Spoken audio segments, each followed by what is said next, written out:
Good morning and good afternoon. I'm Trudy Murata from Springfield, Virginia, and I'm a volunteer community ambassador with AARP Virginia. And I want to welcome you to our Disrupt Aging conversation this afternoon, and thank you for joining us. We are all aging every day. The good news is the way we are aging is changing, mostly for the better. Our ability to live longer, healthier, and more productive lives is one of mankind's greatest accomplishments. But the bad news is we don't always see it that way. Attitudes and stereotypes about aging haven't changed. And many ideas and solutions available to us as we age are out of date. Things like mandatory retirement, nursing homes, and big, beige, boring products. We need to change the conversation about age and aging in this country. Aging is about growth, not decline. It creates new opportunities, not just challenges. And older people are contributors, not burdens. And each and every one of us should be valued for who we are, not by how old we are. So we applaud you for deciding to spend some time with us today on the disaging conversation and help us change this conversation about age and aging in this country. I've got some help today. I have Deborah, Colleen, and Eleanor in the background. They will help me keep an eye on the chat box and the Q&A sections of the program. So please put your questions in the Q&A box and your comments and suggestions in the chat box. It helps us run a smoother program. And I am thrilled to be joined this afternoon by Catherine Pons. Catherine, like me, is also an AARP volunteer, community ambassador, and we are so fortunate to have her on our team. Prior to entering the career management field in 1995, Catherine held diverse management positions in executive recruitment, government, and nonprofits. Her corporate successes include growing revenue and profit in dynamic, highly competitive industry sectors, developing and overseeing execution of career, talent, and change management solutions, and helping organizations optimize their human capital, downsizing, and career management activities. Catherine is a contributing author of the Talent Management Handbook. It's my pleasure to turn the program over to Catherine. Please give her a warm welcome. Catherine, the platform is all yours. Thank you, Trudy, and welcome, everyone. As Trudy stated, I'm Catherine Pons, and I am excited to introduce Disrupt Aging to you this afternoon. It is imperative that we change the conversation about aging in this country so that not only we, but our children and grandchildren have an opportunity to live our best lives. While AARP is associated with adults 50 plus, you may not know that we provide resources and advocate for people of all ages to empower people to choose how they live as they age. We address a variety of issues such as financial resiliency, health, personal fulfillment, etc., so that, again, we are poised to be our best. This includes initiatives such as Disrupt Aging, which in the words of AARP CEO Joanne Jenkins is for everyone and anyone who insists on living a life of connection, engagement, expansion, and possibility at any age. Her book of the same name helps spark a movement that invites us to challenge our outdated beliefs about aging and to rethink the negative stories we tell ourselves and each other about growing older. Do bear in mind that much of this is examining how we've historically talked about age and aging as a society. As you will see later during our session, the impact of ageism is quite real and actually can affect us whether we are 25 or 75, because we believe that everyone has a stake in understanding and addressing ageism to create a more equitable future for all. As Trudy mentioned, we will have opportunities for your questions and your comments, and I encourage you to participate as we proceed. We do have a lot to cover together today, and my goal is to help you gain an understanding of demographic trends in aging and what's known as the longevity economy, and what that means for how we live and work. Also, the multidimensionality of individuals, regardless of age. We will also cover the signs of everyday ageism, some of which some of you may have already experienced. And then we'll talk about opportunities to combat ageism and thus live your best life. This quote sets the stage nicely. We are all getting older, regardless of our immediate age, obviously. It's an experience we all have in common, and we can connect with one another because of it. Let's learn a bit more about one another before we dive in. So we're going to have a brief poll that we'll ask you to respond to. Trudy? On your screen, you should see the poll questions. If you could go ahead and answer those. The questions include, I've lied about my age in the past. Yeah, I've done that both up and down. I have friends outside my age group, not including my family members. If you scroll down, question 3 is, I've been told I'm too young or too old to do something. I feel good about the age I am now is question number 4. And it looks like we've got a pretty good response in so far, Catherine. Whoops, I got to scroll back up. On the first question, I've lied about my age in the past year. About only 19% said that that was true for them. 81% saying it was false. I have friends outside my age group, not including family members. 81% said that was true. 19% said false. I've been told I'm too young or too old to do something. And 69% of our audience found that to be true. 31% say, nope, that's not true. I feel good about the age I am now. 72% of us say that is true, and just a small percentage say that's false. Great. It sounds as though we have quite a well-rounded group with us this afternoon. And we'll be delving into various aspects of the content from the poll as we move forward. Thank you, Trudy. And thank you, everyone, for your participation. Demographic trends in aging and the longevity economy is the foundation upon which we will be moving forward with our presentation this afternoon. We're going to get started by looking at demographic trends in aging and how lifespans in the U.S. have changed. We will also discuss the longevity economy. Is anyone familiar with the longevity economy? You can just use the hand raise feature or jot a note in the chat box if you are familiar with the concept of the longevity economy. Okay.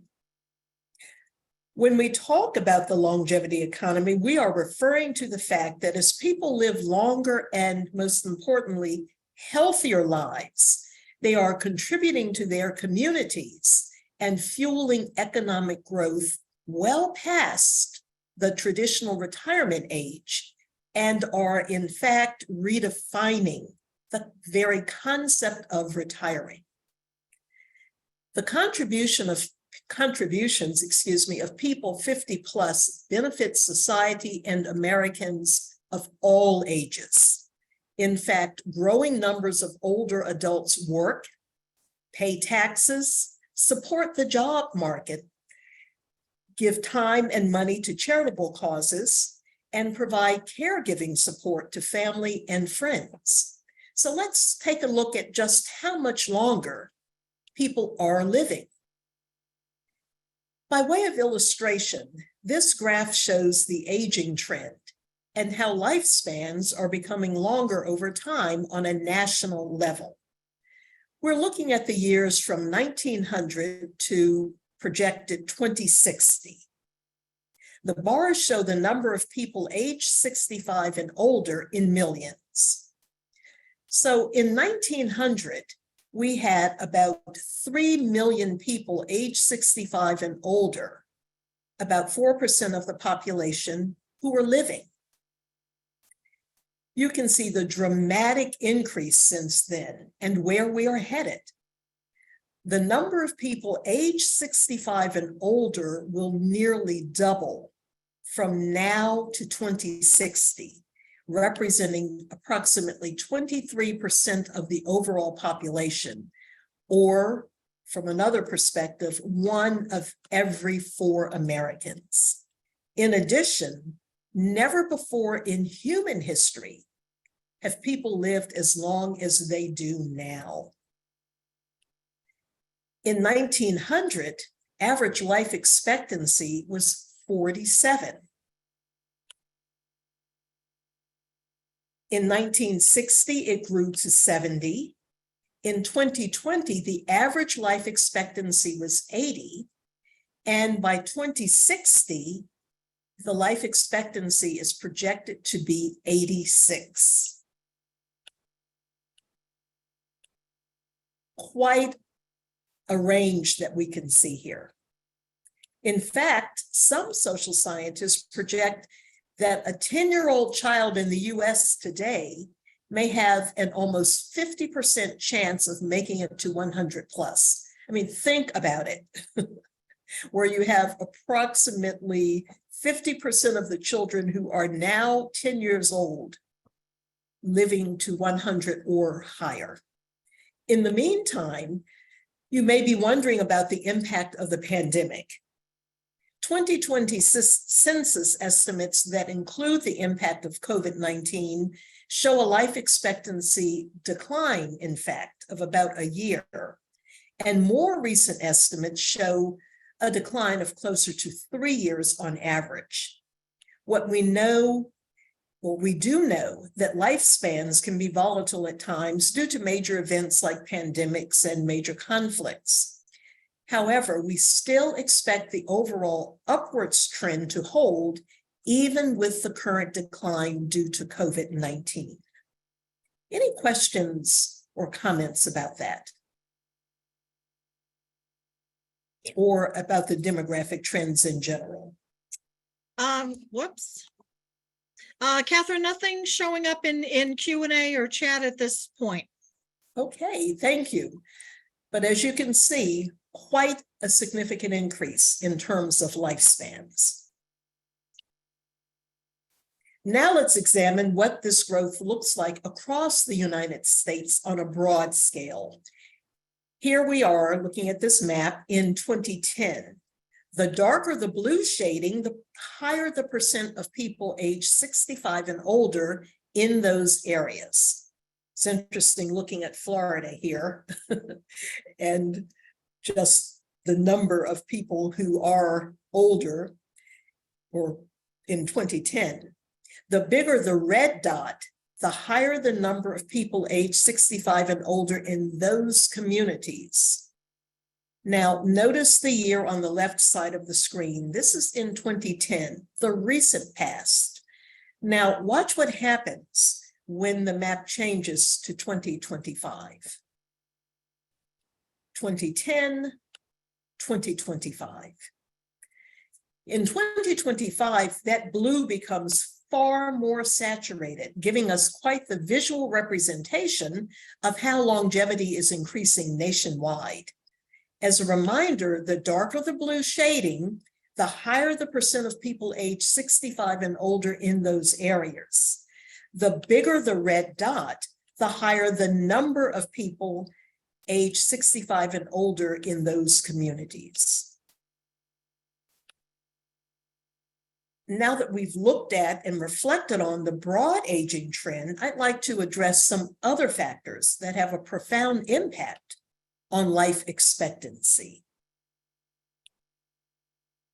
While the overall aging trend is increasing over time in recent years, as addressed earlier, there has been a slight decline.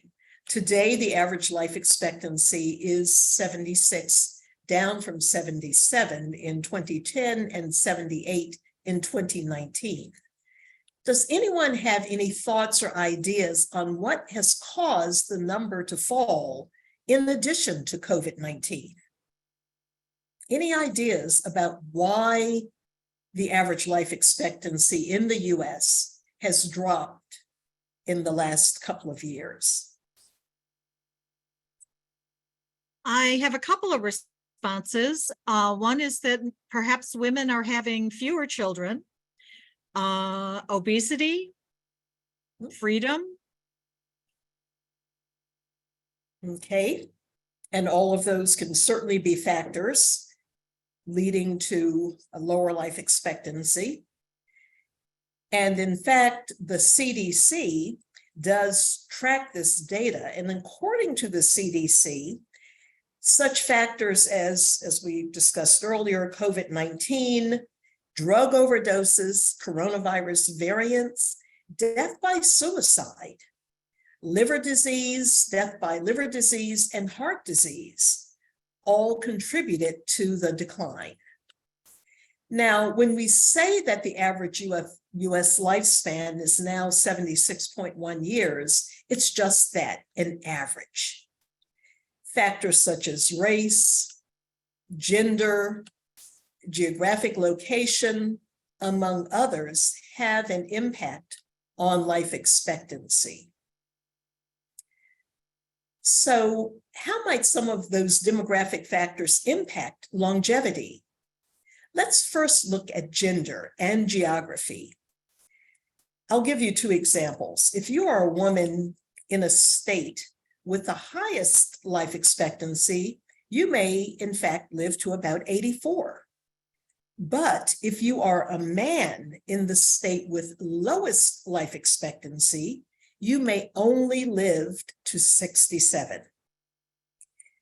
And looking at the impact of race and ethnicity on longevity reveals significant disparities between demographic groups, disparities which already disproportionately impact Black Americans and have only grown since 2020. Does anyone have any thoughts as to why these disparities exist and persist? Any thoughts, any ideas?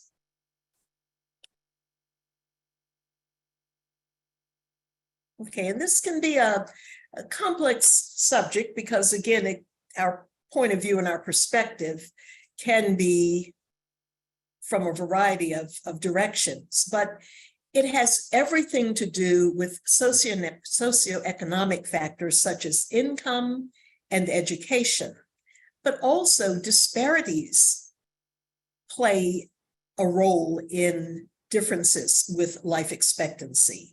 Also, unequal access to good schools, clean air, safe cities, healthy food options, and adequate housing and employment opportunities. All of these can have an impact on life expectancy and can certainly adversely impact some of our various ethnicities here in the United States. There is an economic cost to racial disparities in life expectancy, which is expected to reach $1.6 trillion in 2030, or another way of looking at it, a 5.1% projected GDP and equivalent to the size of Massachusetts and Virginia economies in 2030. So when you think about again, disparities in terms of life expectancy. When you think about communities here within the United States who have an unusually adverse impact on their life expectancy, it impacts us all from an economic perspective as well. Now that we've covered demographic and aging trends, let's look at how the longevity of 50-plus population is impacting the economy. As mentioned earlier, some common thinking frames a growing population as a drain on society. And in fact, when you think back to, for many of us, when we were in our 20s and 30s, that was common thinking, that elderly people placed a drain on our society. However, the facts reveal that people aged 50 plus continue to drive economic growth, innovation, and new value creation. Moreover, these shifting demographics have created a market for new services and an opportunity to rethink how we want to live and work as we age. In fact, AARP's Longevity Economy Outlook found that by working longer, people aged 50, 60, and 70 contribute a whopping $8.3 trillion to the US economy each year, which represents approximately 40% of the US gross domestic product. Any thoughts or comments on that? Because again, when I think back to when I was in high school and in university, the thinking here in the United States was that, again, you worked, you contributed to the economy, you contributed to society, and then you retired and just kind of faded on away. As you can see, that is absolutely not the case in today's world. Catherine, I do have a couple of comments there saying that it means we're not useless. How true. And the older people may have more disposable income. But Catherine, I'm going to take just a moment to say one of our guests has used the raised hand icon, and unfortunately in a webinar format, we are not able to accommodate questions from the raised hand icon. So if that individual has a question, comment, or concern, if they could put that in the Q&A box or the chat box, and we will address it at the end of the program. Great. Back Thank to you. Sorry. Thank you, Trudy. And again, as someone pointed out, we are not useless. We have been and continue to be valuable. And actually, we always have been valuable. But now just the weight of that value has gained momentum and is more significant. Contributed $8.3 trillion to the GDP in 2018 by continuing to work longer. Their contributions go well beyond GDP. The societal contributions they make strengthen communities across the country. According to AARP's Longevity Economy Outlook, people aged 50 plus contributed $745 billion worth of unpaid activities, such as volunteering and caregiving across the country. And perhaps some of you are caregivers and can appreciate your contributions, the contributions that you are making that are beyond the gross domestic product. Spending by people 50 plus amounted to $7.6 trillion. As someone mentioned, we do have more disposable income. This accounted for 56 cents or 56% of every dollar spent. This is projected to grow to $27.5 trillion by 2050, which is 61% of every dollar spent. In addition those 50 plus made $97 billion in charitable contributions in 2018, equivalent to 1/3 of all charitable donations. A significant amount of this growth also comes from the fact that more people will enter the 50 plus age group over time. The 50 plus age population now represents 4 generations because, of course, we are living longer, healthier lives, from the GI generation to Generation X. And by 2031, those 50 plus will include millions of millennials, and Generation Z will join the 50 plus cohort in 2047. Again, longer, healthier lives. So what does this all mean for the future of the workforce and retirement? There's much to be seen, but we do know that it looks quite different from the past. Looking ahead to 2030, and according to the U.S. Bureau of Labor Statistics, almost 1 in 3 individuals between the ages of 65 and 74 will be part of the overall workforce. That's an increase of over 5% from 2050. The average retirement age has ticked up over the last 30 years from 57 to 61. But because we are living longer, even though individuals work later in life, they are spending more years in full retirement than ever before.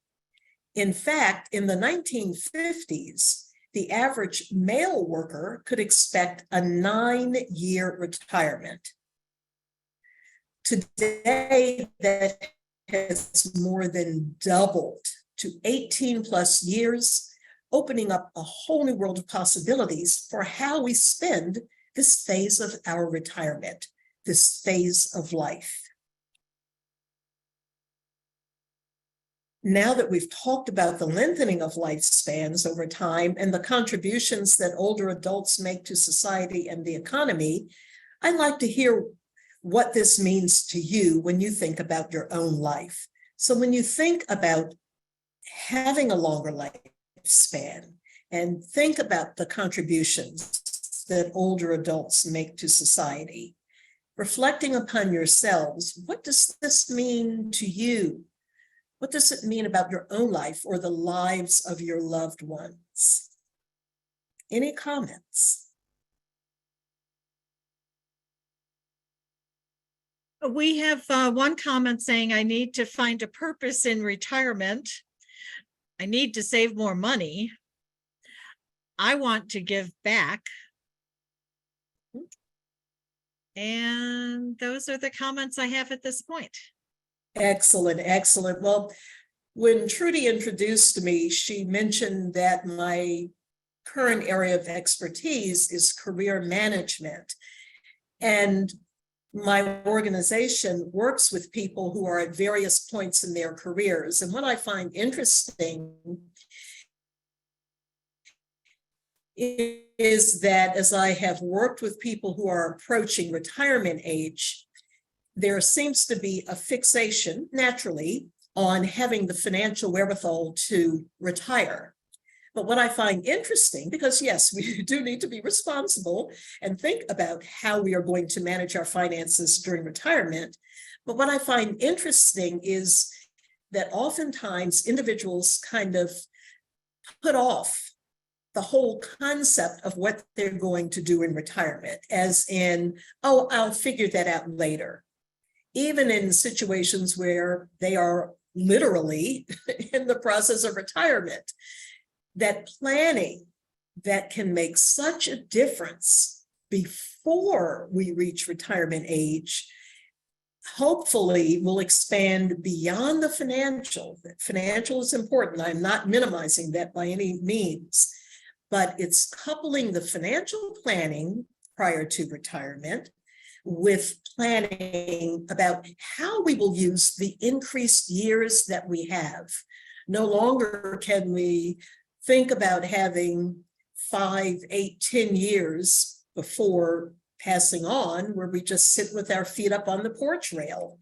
We are living not only longer lives, but healthier lives. And that makes a tremendous difference. And I'll share a quote with you from supermodel Beverly Johnson about why she disrupts aging. And Beverly says, we're living longer, we're healthier, and we're looking fabulous. But when you get to a certain age, people will say, you are too old to do this or that. And if you listen to that noise, you'd end up at home on the couch doing absolutely nothing while this amazing, wonderful world is evolving without you. And that is a profound statement, because we do live in an amazing, wonderful world that we have the ability to contribute to for many, many years.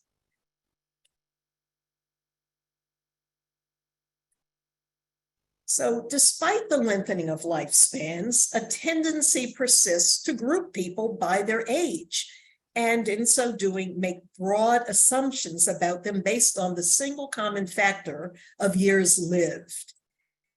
However, the reality is that individuals in every generation are unique, complex, and not defined by their age. We often have much more in common with those much younger or older. Which brings us to the next topic, recognizing adults as multidimensional individuals, regardless of their age. And that starts with understanding the negative stereotypes that underestimate and minimize both older and younger individuals. I'll give you an example from my own experience. And this was a few years ago. While I was exploring the possibility of moving into the career management coaching field, I was in my mid-30s. And at that time, someone who subsequently became a mentor advised me that I would be more successful if I, quote, had a few more gray hairs, end quote. Well, despite this advice, I found that I was extremely successful coaching older senior executives, despite my apparent youth. So again, I've experienced that, where moving into a new field, I was told, you're not old enough, if you can imagine that. So it goes both ways when we think about ageism and begin to think more broadly about being multidimensional. So let's go over some common generalizations. We've all heard the myth that older people don't get technology. In reality, 97% use smartphones, almost as many texts, and well over half use social media. Or perhaps you've heard that most older adults require constant care, when in reality, only 2% of those aged 65 plus here, older adults are actually providing billions worth of unpaid caregiving activities to others. How about entrepreneurs? And this may surprise you. What do you think the average age of a startup founder is? I mean, we read so much about the 20-somethings going off on their own and starting all of these fabulous businesses. Well, in fact, the mean age of startup founders across the US was 42 years. And for high-tech startups, that age goes up to 43. The same study shows that the likelihood of success as a founder increases with age until the age of 60. So a 50-year-old founder is twice as likely as someone 20 years their junior to build a thriving enterprise. We've talked about underestimating older people, but these stereotypes, as I shared a moment ago, go both ways. Have you heard younger people called lazy? It might shock you to know that 1 in 4 caregivers is part of the millennial generation. These younger caregivers spend an average of over 20 hours a week caring for a loved one, all while balancing work, life, and finances. That doesn't sound lazy at all, does it? Again, stereotypes. Why do we insist on perpetuating stereotypes that will affect each and every one of us someday? The point in sharing these commonly held generalizations is that our perceptions of age do not always reflect reality. The most successful entrepreneurs may have started a lot, and the 35-year-old Black man may both perform similar caregiving duties. The more we can learn from those of different ages, life stages, and experiences, the more we can really see and appreciate the multidimensionality in one another. Now, let's focus on older adults for a moment. While it is a fact of life that people are more likely to encounter health issues that, like age, should not define them. Older adults learn, explore, and create, and they start businesses, manage households, volunteer, and care for others. Take Celia, who 2 years into her retirement saw the need for a digital advocacy organization and decided to take action.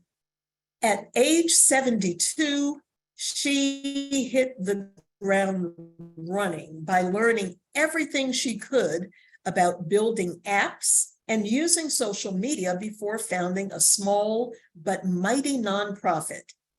In her 80s, she continues to mentor younger people, acknowledging that she has a wealth of knowledge and experience to share.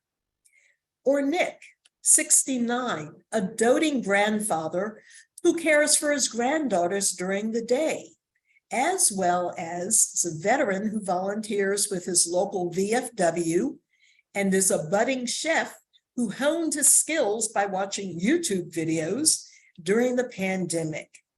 This is what we mean by multidimensionality.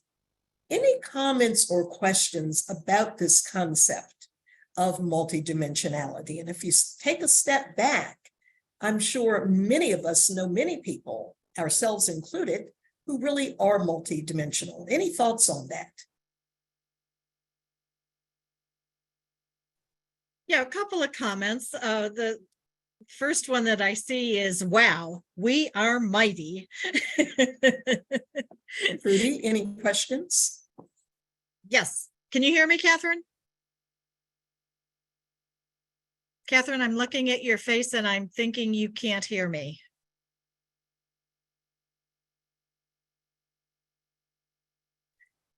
If Eleanor or Cecilia or Colleen, rather, can jump in. I think Catherine can't hear. I'm sorry. Yeah, for some reason, my audio just went off. Okay, can you?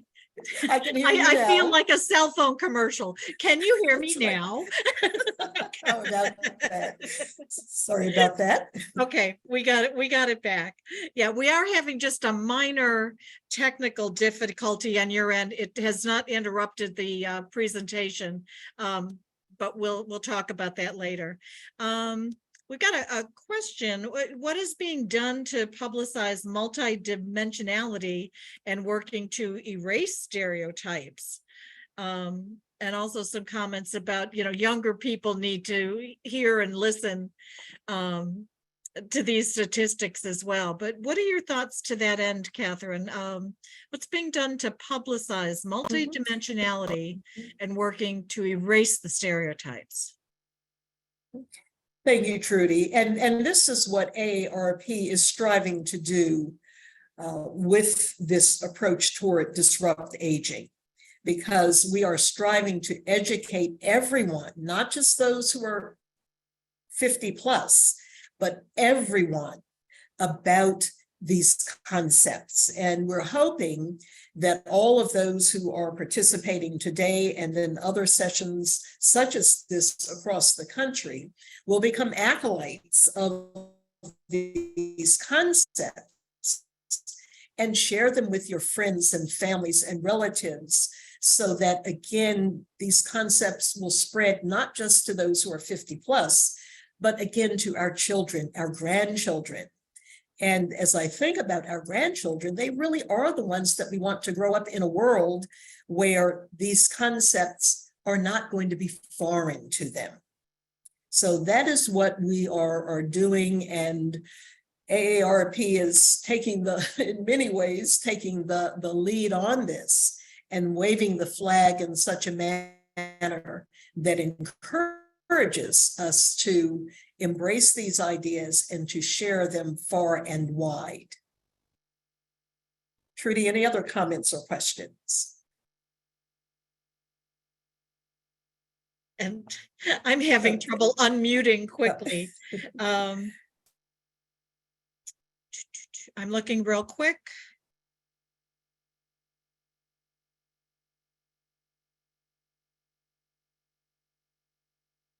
No, not at this time. Okay, great. Thank you, everyone. So now let's talk about how these stereotypes contribute to ageism. I want to leave you with an understanding of what ageism looks like day to day and the profound impact on us as individuals and collectively as a society. So ageism, again, is the process of, and notice the language here, systematic stereotyping or discrimination against people because of their age, whether that is older or younger. And in this quote, we intentionally use the word stereotyping because sometimes it's about the language we use. Sometimes it's about the myths that we perpetuate that will perpetuate ageism. It can come in many forms, from passing comments to diminished earnings resulting from bias in the workplace. So let's talk about some examples of what ageism looks like in our daily lives. So I'll start, and then if you can think about some examples of ageism that you have observed or experienced. When I think about my job in career management, a reality is that many individuals who are 50 plus and have been laid off from their jobs will find that it will, now typically people will find new jobs, but ageism, when it comes to the hiring process, unfortunately, is alive and well. What other examples do you have about ageism that you've observed or even experienced?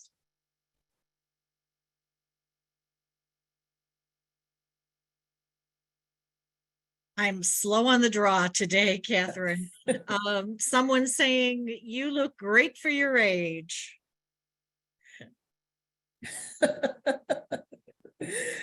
Well, maybe that has to do with all of us. I look around the room, if you will, here, and so many of us are active. And the very fact that you are on today's session speaks to your desire to learn.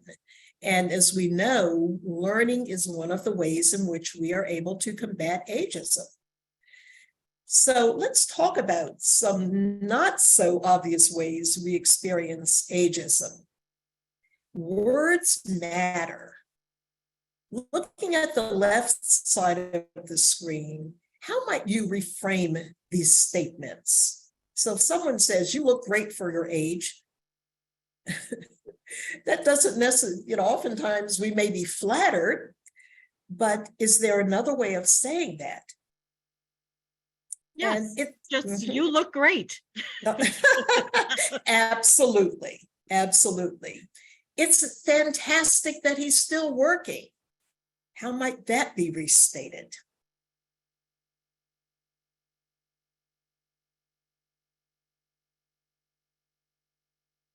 I don't have an answer for that one. Good. Well, perhaps you might say he's great at the work that he does. So it's not the still working, he's great at his job. He loves the work that he does. Or this one that's, I think of as a backhanded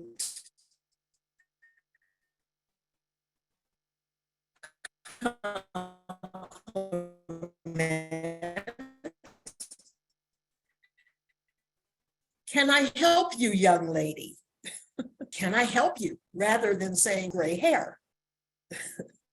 And again, looking at it from the other perspective, we see a number of quotes on the right side of the screen. You are so accomplished for your age, might be said to someone who is 30 or 35. Well,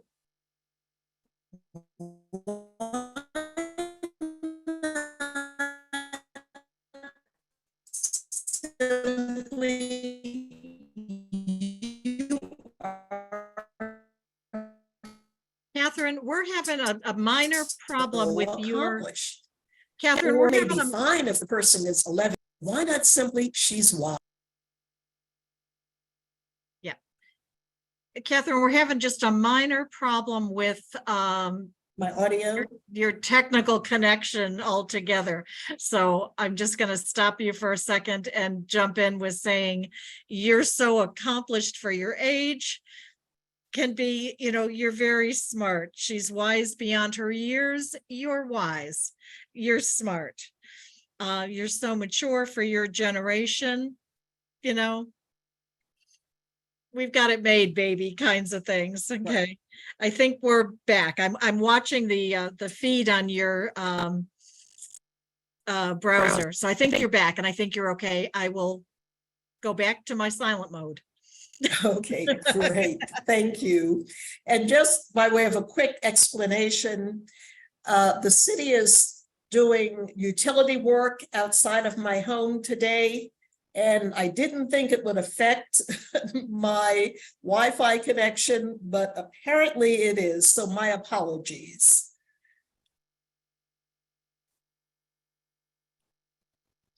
So as we move on, now that we've identified some common examples of ageism and ageist language, we're going to talk about the significant costs of age discrimination in the workplace.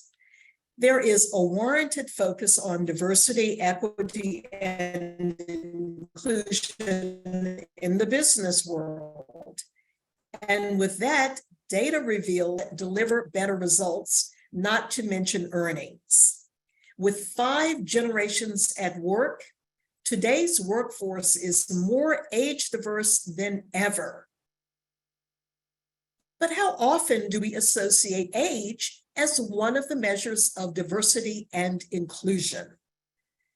As we move through this section, remember that all of us will age, and therefore all of us have a stake in creating the equity we want to see. And with the example I shared earlier about what I observe in the many workplaces today, ageism in the world of work is unfortunately a reality address. According to an AARP study in 2018, workplace discrimination against Americans aged 50 plus cost the US economy $850 billion, which is more than Switzerland's entire economy. Again, that's what workplace discrimination and ageism costs our economy. And behind those numbers are significant outcomes for individual older workers in the form of involuntary retirement, underemployment, and unemployment. Imagine what we would gain by proactively examining hiring practices and workplace policies. If things continue as they are, age discrimination could grow to cost the US more than $3.9 trillion in 2050. That's equivalent to the size of the current German economy. These data are helpful in understanding the overall cost, but it's also important to understand what workers 50 plus experience with respect to age discrimination at work. So early on, we talked about the fact that those 50 plus contribute to the overall US economy by having more disposable income. We gain that income most often through the work we do. Therefore, when people are pushed out of the workplace prematurely, that again adversely impacts the overall economy. Here's some of what those 50 plus have to say about their experience with age discrimination in a recent AARP study. Among recent job seekers, 53% were asked by an employer to provide their date of birth during the application or interview by a graduation date. Roughly a third of older adults in the labor force report that in the last 2 years, they heard negative comments in the workplace about an older coworker's age. And 1 in 6 say they have been the recipient of negative comments about their own age at work. And just over 1 in 10 have been passed up for a promotion or chance to get ahead because of their age. So again, as you can see, this is a major, major problem in the workplace. And while certainly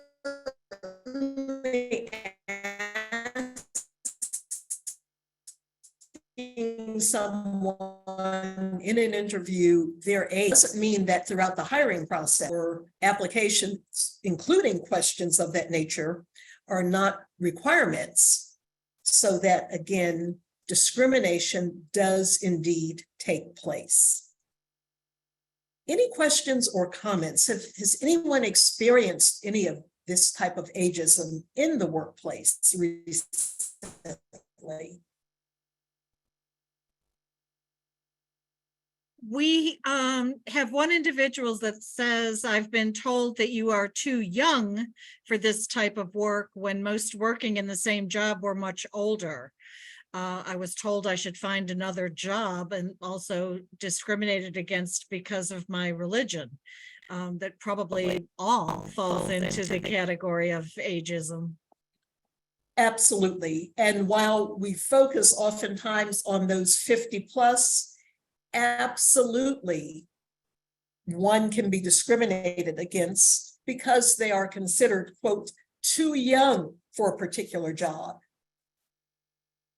Age should not be a factor. And again, that is what hurts us individually and us collectively as a society. Changing these trends to stem the economic losses from age discrimination and ensure policies and hiring practices benefit workers of all ages will take a dedicated movement. So if, for example, you are in a position to hire others, it's important that you think about your own internal biases regarding age. Are you biased against those who are under a certain age? Are you biased against those who are above a certain age? Those internal biases are what drive us and perpetuate these stereotypes.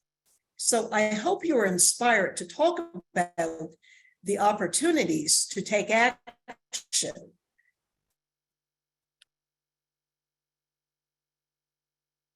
If I have impressed upon you today that this is not just a problem for older generations with our most recent example, but for all generations, then I have done my job. It's easy for young and middle-aged people to think of aging as something far in the future, something you don't have to worry about for decades. But if you are willing to consider the aging trend now, you will have a major advantage something beyond you and your career care about. First, great news. Combating ageism is good for everyone, but get this, it's also good for your health. Perceptions you have about aging as a young person will impact how you age. Who knew? But it definitely will impact how you age. In fact, according to research by Dr. Becca Levy and her associates at Yale University, if you will live on average 7.5 years longer than those who have negative perceptions about aging when they are young. Those with positive perceptions of aging also experience much higher rates of recovery from illness and injury, have a better memory, have a greater sense of control over their lives, and a greater will to live. Those who have a positive perception about aging are more likely to talk with a doctor about health problems, get preventive health care such as blood pressure screenings and flu shots, and pursue health promotion programs. In short, a positive attitude towards aging is a healthy one. In fact, a recent poll of those 50 plus revealed that older adults are indeed optimistic about aging. 88% feel more comfortable being themselves as they age. 80% have a stronger sense of purpose. 67% said their feelings about aging have become more positive, and 65% said their life is better than they thought it would be. So again, positive outlooks about aging have a tangible benefit for each of us. Is anyone surprised about any of this data? Are you surprised? Any thoughts, comments?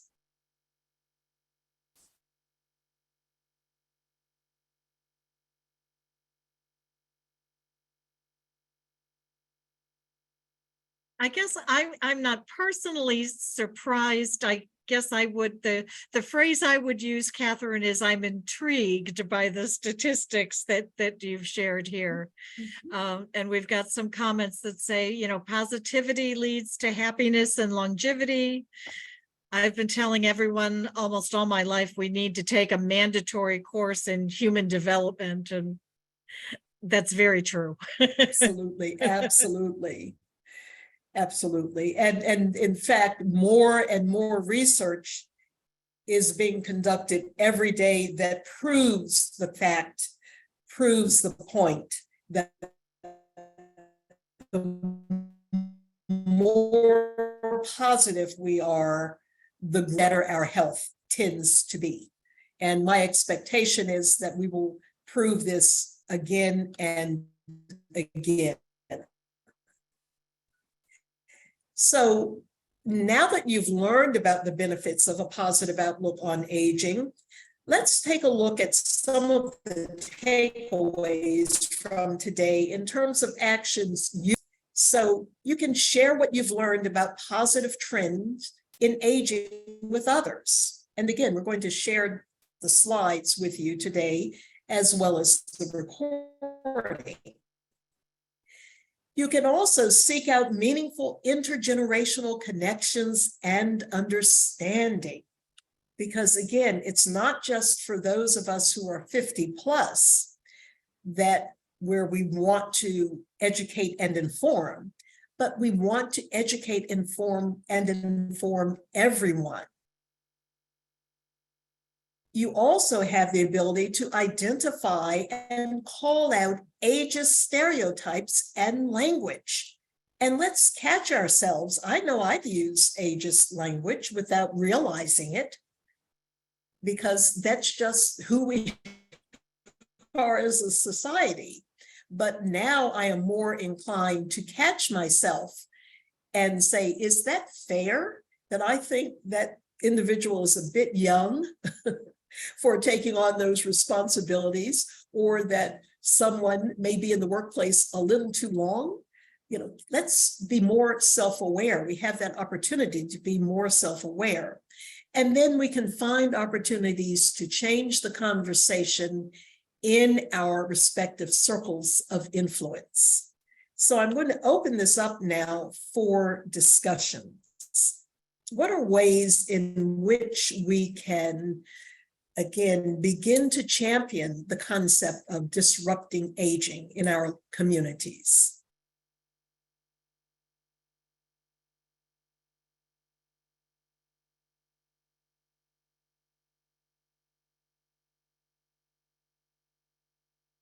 I don't have any, whoops, I did get a comment. We can begin having conversations with older and younger people. We can volunteer.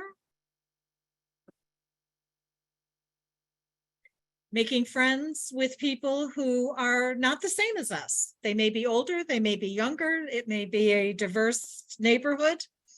We can talk to friends and family, I should say, about what being older means. Working with younger people so that they can see how vital seniors are beyond their own families.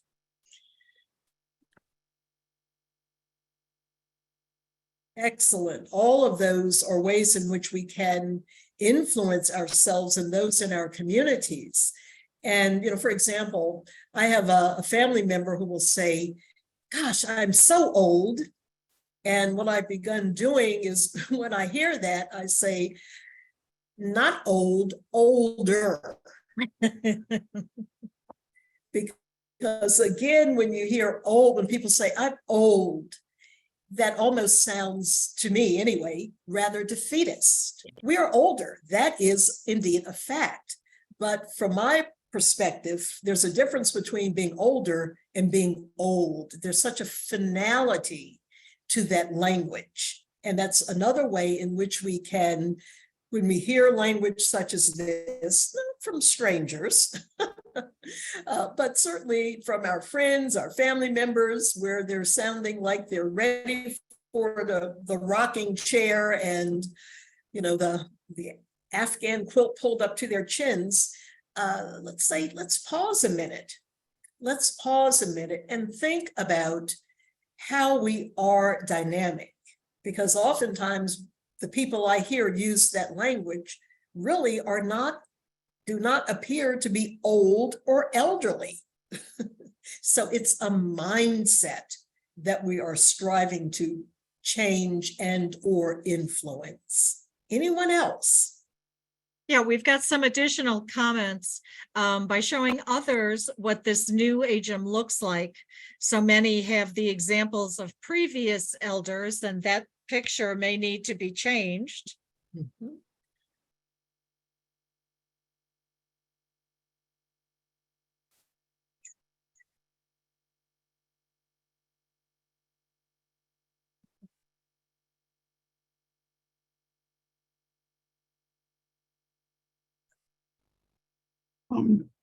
Gerald reminds us that we should join things like exercise, yoga groups, and how stress lessens your lifespan. Exactly. Thank you, Eleanor. Very much so, very much so. By removing or certainly minimizing stress in our lives, it does make a difference. It absolutely makes a difference. And again, we have the ability to be the catalyst for making this happen. Catherine, do you think stress is a factor in longevity? Stress can adversely impact our longevity.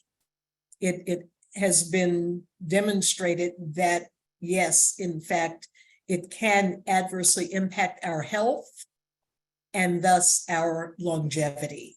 So, one of the things that I have found is with AARP there are so many different opportunities, whether you are a member or not, to engage in activities that you enjoy. So, for example, they have a program about movies for grown-ups.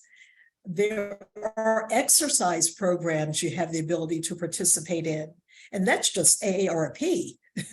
So if you go out in your respective communities, I'm sure there are also many, many activities that will suit each of us, that will help us relieve the stress. Stress is not something that we can eliminate from our lives. It's going to be there, but we want to develop the ability to manage that stress and minimize its impact on our health and thus our longevity.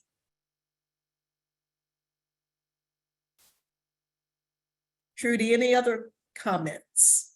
Yeah, you're having problems with the bandwidth on your end. I'm having problems just dealing with the cursor on my computer this this morning. It helps to boost the younger generation and show them encouragement.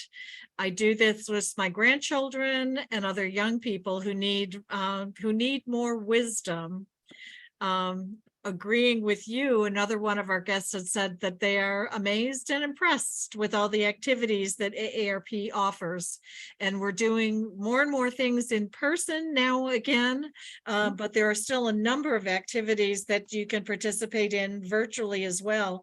And we'll put a link to that at the end of the program as well, where you can get additional information on movies for grown-ups and things like that. I'm going to need some help from either Colleen, Eleanor, or Deborah. There's a comment about someone and their husband were dancing on a cruise ship, and I can't read the whole comment. This is Colleen. I'll do that. Super. Thank you, Colleen. Yes. So this is from Joyce, and she said, some years ago, my husband and I were dancing on a cruise ship before dinner. When we sat down, a younger woman said, I bet you guys were younger. You were younger, or when you were younger, you were the cat's meow. And she said, yes, now we're the lion's roar. Good for you, Joyce. Excellent, excellent. I love that. Yeah. And there's another comment from Susan where she lives in a 55 and older active community and saying that they need to show the community around them that they haven't stopped living. Very much so, very much so. And again, we have more opportunities today than ever to do just that. And again, it's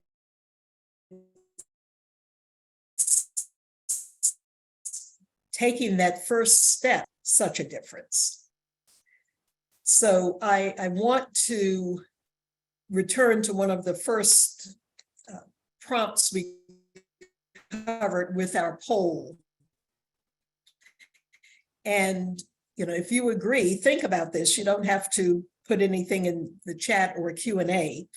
One of the questions we asked is, I feel good about the age I am now. And what we want is for each of us to achieve that level of equilibrium where we are feeling good about the age we are, whether that is 30, 55, 85. That's what we're striving to achieve as we disrupt aging. So thank you very much for joining us this afternoon, and I will turn this back over to Trudy.